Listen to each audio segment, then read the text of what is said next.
morning, and welcome to another episode 12B of Dad, can you fix my Corolla for me? Today we're going to learn how to replace a flat tire on a Corolla. You don't want your child driving off to school in some distant land only to have a flat tire on the way and be endangered by friendly strangers. So the first step in changing a flat tire is to locate the tire tool. Now we've looked in the owner's manual of our Corolla, and we find that tire tool is in the trunk, of which we've already popped, and here it is. Here's the lug nut remover. That's the first thing we will need to do, is remove the lug nuts. Now, so what we're going to do is what we'll have to do, once you've got this off and this going, all you have to do is, whoops, never mind, cut.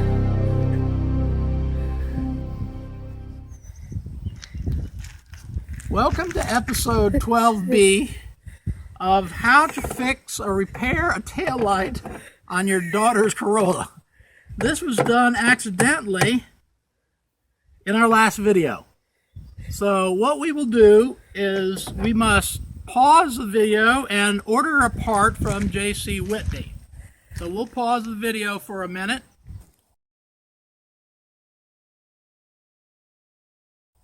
All right. A couple weeks later, you go online, first of all, and you try to find the cheapest replacement you can. Doesn't matter if it matches. It's fortunate this one does match. We're going to replace our part to our Toyota Corolla light that was accidentally broken during the tire repair episode of this series.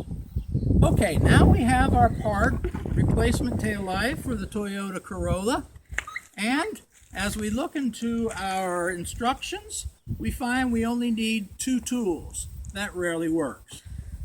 So, what it says is we'll need an 11mm socket wrench and a little flathead screwdriver to receive those tabs, to remove the tab off here and off the one inside. So now we will get our socket set here, an 11mm socket. Let's see, 3/8, 7/16, 1/2. We don't have metric, but don't worry, there's a solution to that. Simply take out your smartphone, open it up, and say, okay Google, convert 11mm to inches. 11mm is 0.43 inches.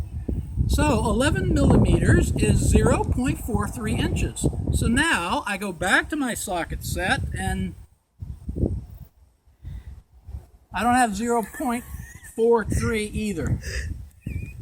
So what you need to do then is you need to convert your thousandths of an inch, 0.043 inches, pretty close to fractions, like 3/8. So if I go, let's say 50/100, that would be a 1/2 inch.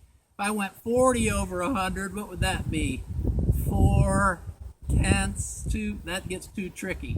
So I think it's going to be a little smaller than a 1/2. So I'm going to try, you know what, I'm just going to order a metric socket set. So tune in again when I get my new socket set. All right, we've gone to the local big box store and we've now purchased a metric socket set. So we look in here and we get our 11mm socket. Much easier than doing the conversion on the math. So what you do first,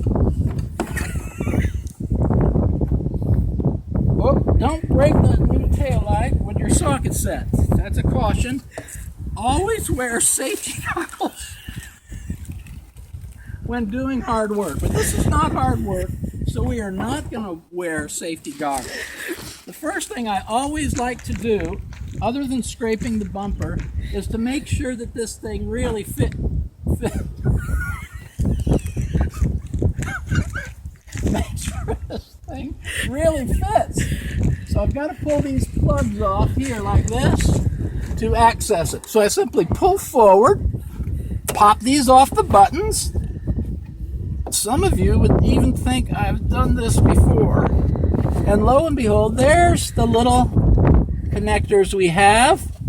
And let's make sure our 11 millimeter, yes, isn't that nice? The 11 millimeters the 11 looked a little loose, so I found that the 10 worked better. One thing I always like to do in any repair is to take a picture of what the thing looks like before I start. That way, when I mess it up, I can show how difficult it was to begin with. So I simply do this with my little smartphone. And there it can help me put things back together when I'm ready. So now I take my 11 millimeter or my 10 millimeter socket and I put it on there. Whoops. There it is. But the instructions did not tell me to use the handle. Oh. But I did. That doesn't fit. So I got to get the adapter.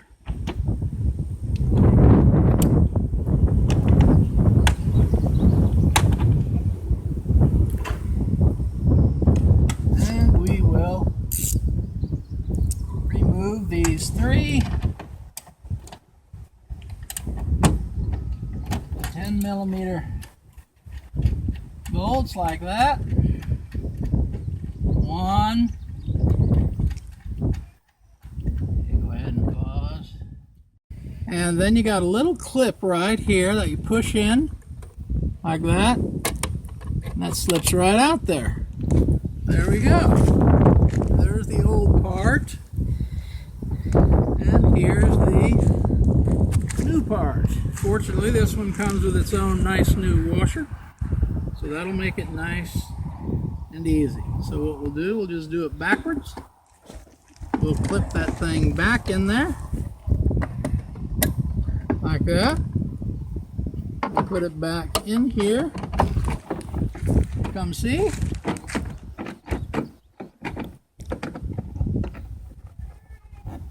If it doesn't fit, you could always chip away the edges a little bit with the tire tool, but be careful because that can crack very easily.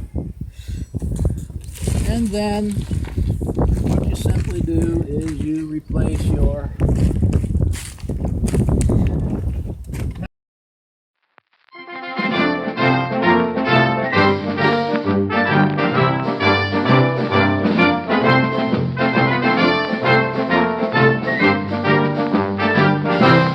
and you are ready to go.